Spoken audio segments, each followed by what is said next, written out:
Turkey season is in full swing throughout most of the country. Gosh, big old boy. Here in the Ozark Mountains, it's been a tough turkey season.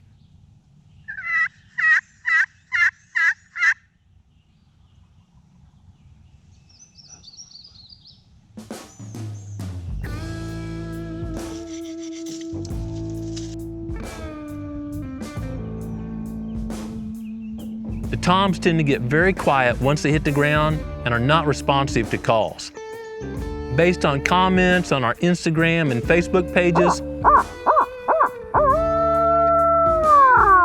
other folks in different states are experiencing the same thing. It was dead silent out here this morning. Tyler and I are running this ridge, trying to get a turkey to open up, but we have not heard a single gobble. I hope everyone out there that's out hunting in the woods this morning hears a lot more turkeys than we're hearing. I believe I know the reason for what we are experiencing, and it's due to a very low nest success during the past 2 springs. Here at the Proving Grounds, each spring, right during nesting season, we had very heavy rains. Nest and poult survival was very low, so there's not many 2- and 3-year-old toms across the place. Mature birds, they tend to stay in a tree and gobble till hens come to them, or see a hen, get down and be quiet. They don't need to gobble much more once they're on the ground. Hopefully as the season progresses and a majority of the hens have been bred and start nesting, those toms will be out searching for hens and much more responsive to the call. It's also time to plant warm season food plots.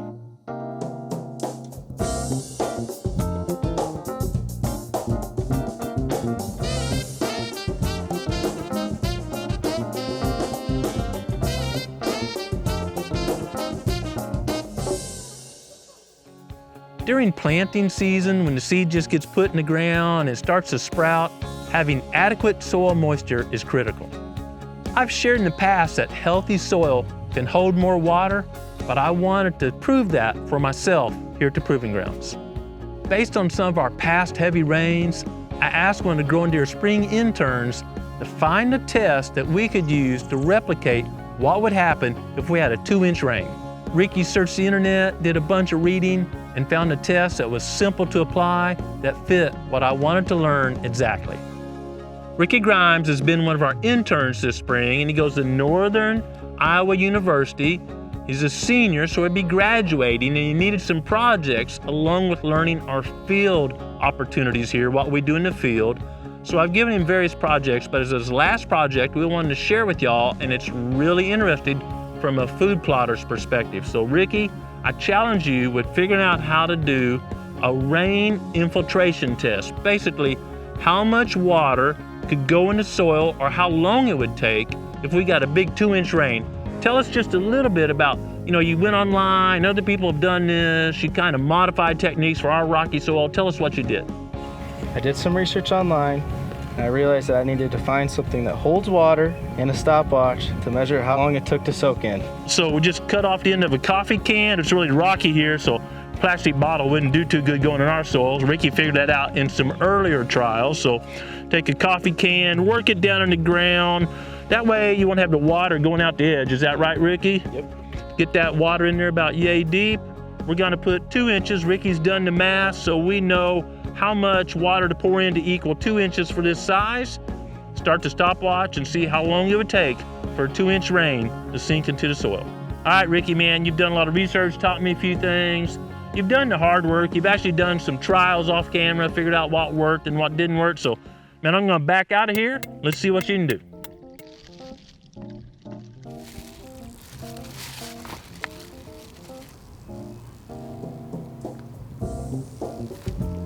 You think about a really hard rain, and I don't know, we're just a few minutes into it, but I'm watching the rings on the coffee can, and it's not going down very quick. So if it comes a sure enough gully washer, instead of going in and saving it for crops later on, there's a little bit of slope to this field, it's running away and carrying soil and nutrients with it. Not storing much right now, it's just sitting on top, called ponding.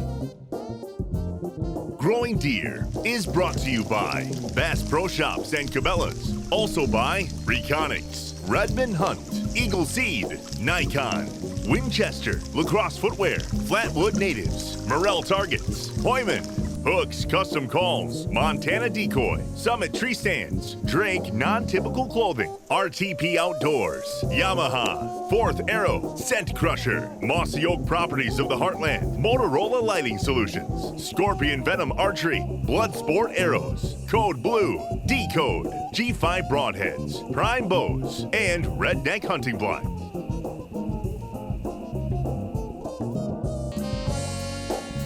56 minutes. We're now doing an infiltration test on an area that's had the buffalo system for several years. Should be a little bit better soil. We're not talking a lot about it. We're hustling because we may really test infiltration here in a little bit. The sky's getting dark and there's a 90% chance of thunderstorms tonight. So we're gonna get this done before the soil has moisture in it. We'll keep you posted on how it goes. 1, 2, 3. Alright, here we go.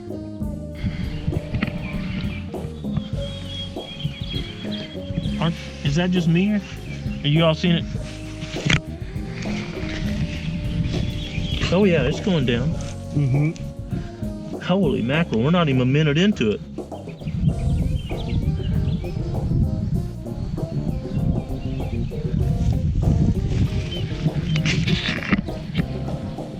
I'm gonna call it here for you. Y'all tell me when to call it. Yeah, I'd say yeah. Now? Yeah. 2:39. A 2-inch rain. You've got dark clouds out here right now. It's supposed to be thunderstorms tonight. A 2-inch rain just went in this soil where we've been using the buffalo system for a longer period of time. 2 inches of water in 2.5 minutes. You don't ever get rains at 2.5 inches of water in 2.5 minutes. We're putting water in, no erosion, saving that for a dry period. It's infiltrating in, and you can tell this crop, planted almost the same time as the other place, grew a whole lot more. No fertilizer, no lime at either one, but so this was incredible.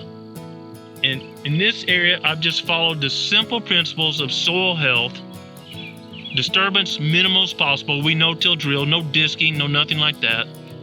Have a living root in the soil as many days out of the year as possible. We plant green. We drill through the standing crop with our next crop. We don't terminate it. We haven't added any synthetic fertilizer. That can kind of end up turning the ground a little bit like concrete.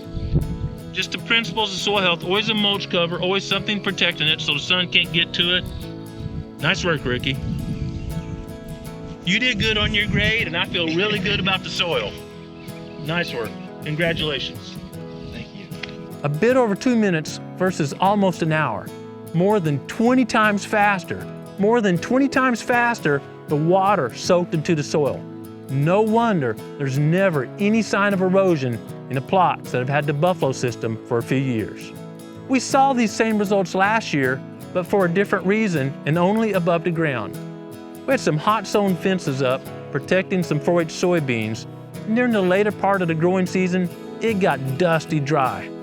But the beans in the fence where the deer weren't browsing, guys, they were chest tall on me. They didn't even know a drought was occurring. We started planting some Eagle Seed 4-H soybeans April 10th. That may sound a bit early for planting soybeans at this latitude, but I was comfortable with the soil temperatures. We're planting a spring food plot today. We're planting 4-H soybeans. You may say, well, guys, you need to get rid of those weeds first, but that's not our program. We're doing what's called planting green. Planting green means you're using a no-till drill, we're using a Genesis, to plant directly into the past standing crop. This was a food plot crop. It was Eagle Seeds Fall Buffalo Blend. It's also what's called a cover crop. It kept the soil covered, protected, and productive all winter long. Deciding when to plant is an important part of having a successful crop. When planting green, there are a couple of factors. I want to plant 2 or 3 weeks before the existing crop, the cover crop, matures. You can see the brassicas making flowers and the rye just starting to make seed heads, so in about 2 weeks this will mature. In that 2 weeks, our soybeans will germinate. We'll drive right back over it with a Goliath crimper, what I call a steel buffalo, and that will terminate this without any herbicide, and the new beans come up through it. I want to make sure the soil temperature is warm enough. I can get away with more when planting green, when I'm not using as much synthetic fertilizer, herbicides, or other products. I'll have a lot of soil life, earthworms and bacteria, and their activity and respiration warms up the soil. So using this technique, especially after a year or two, and the soils are healing or getting better, we can plant earlier. Our temperatures will literally be a little bit warmer. And with this constant mulch, it doesn't get as hot during the day or as cold at night. It's a more stable environment, which is perfect for rapid seed growth. Having adequate soil moisture is a big factor on deciding when to plant. I've got this tall cover crop or mulch on the ground. The wind is having almost no impact on the soil's moisture. And because it's covered, protected from the sun's energy, it's not evaporating out. In fact, studies have shown that you can reduce soil moisture evaporation by almost 80 or 90% by using this technique. That means I can get away with less rain and still have a productive crop. Part of Eagle Seed's Fall Buffalo Blend is having some annual clovers. Annual clovers are, of course, legumes. They're pumping nitrogen into the soil right now, which is great for the follow-up crops.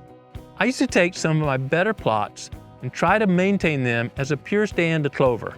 They look pretty in the spring when it's moist and the temperatures are cool, but throughout the year, it takes a lot of resources to keep them growing and to keep the weeds from outcompeting the clover.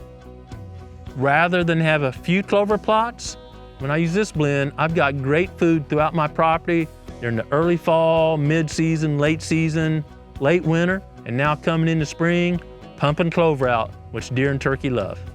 If I've got a little small plot, then a monoculture of clover might be ideal for that little plot, given I don't have a lot of other options. By using this buffalo system and drilling into the standing crop with different plants at different times of year, I've got clover almost everywhere when it's strongest during this spring season. And in the summer, when clover's not doing too well, I've got beans, which is the perfect summer crop for deer.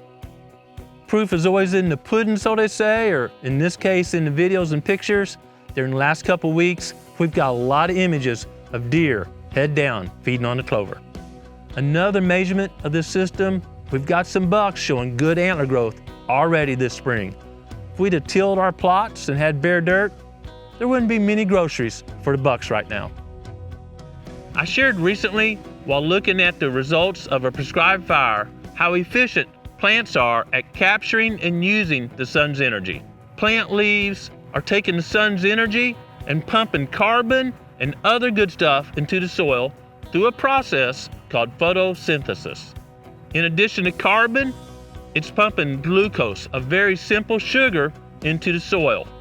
And very beneficial bacteria, single-celled and multi-celled organisms are in the soil, and they trade that glucose, they need that energy for good stuff for the plants, including mineral elements they've taken and converted from a chemical form to a soluble form that plants can use. Fertilizer. So by using the sun's energy and not disrupting the soil, not disking or using a lot of synthetic inputs, those organisms are benefiting the plant by feeding them and actually protecting them, making them healthier and able to resist pests and diseases. Soil health can be extremely complicated, but we can break it down really simply. We need to always keep the soil covered. Bare soil, naked soil can be eroded, it can get too hot or too cold, and it doesn't hold soil moisture. I like a living root in the soil as many days as possible. And that living root, again, is using the top of the plant, photosynthesis, to pump very valuable foods and other items into the soil for the soil biology. And in turn, the soil biology is making the plant healthier. I want, at least during a portion of the year, a large variety of plants, having different root sizes and depths, and really important, different leaf sizes and different leaf heights. I want to capture all that sun before it hits the ground. That diversity of plants also has different root structures. Some of them will be very deep and strong, which will break up hard pans and allow moisture to move up and down through the soil as needed. Following some simple principles in your food plot can mean you have way healthier soil, healthier plants, larger deer, and attract more deer in front of your stand. It all starts with the simple soil health principles. Now, can you do this with synthetic inputs? Yes, of course you can, but there's a cost to that. Tillage always means erosion. Synthetic inputs usually end up in somebody's water system somewhere. Following the natural system, I call the buffalo system, is the healthiest and in the long run, the least expensive process. One thing I like to do at the start of planting season, right when I get it out and start calibrating, is put one bag in, take a Sharpie, and mark that level. I actually do it on each side of our 8-foot drill. Then I put another bag in, mark the level, all the way up till I fill up the drill. That lets me know about how much seed I'm using bag by bag as I go, and I can compare the acres, just another way to check the calibration. When planting soybeans, I always add inoculant. Inoculant's a real fine powder that's actually a beneficial bacteria. It stays with the plant and helps it through a beneficial relationship between the bacteria and the plant, take nitrogen out of the air, bring it into the plant, and later put it in the soil. When applying inoculant, don't put several acres of seed in the drill and put a little inoculant on top and try to stir it up. You won't get good coverage. We put the appropriate amount of inoculant in each time we add a bag of seed. That way it's much easier to stir it and make sure we get good coverage. Once we've finished inoculating the seed, we're ready to plant. A big advantage of not disturbing the soil is much less weed competition. Almost everywhere, there are weed seeds in the soil. And when you till the soil, some of them come to the surface and they will germinate after decades of laying there. Because we don't till the soil and our soil is always covered with living vegetation and the mulch from the previous crop, weed pressure is minimal. I will share with you that in our small plots where there's lots of browse pressure, sun gets to the soil, well, we don't grow enough mulch to cover the ground, and we can still have some weed pressure. By drilling into the standing crop and then terminating that crop with the Goliath crimper after our seeds have germinated, weeds simply don't have a chance to get started.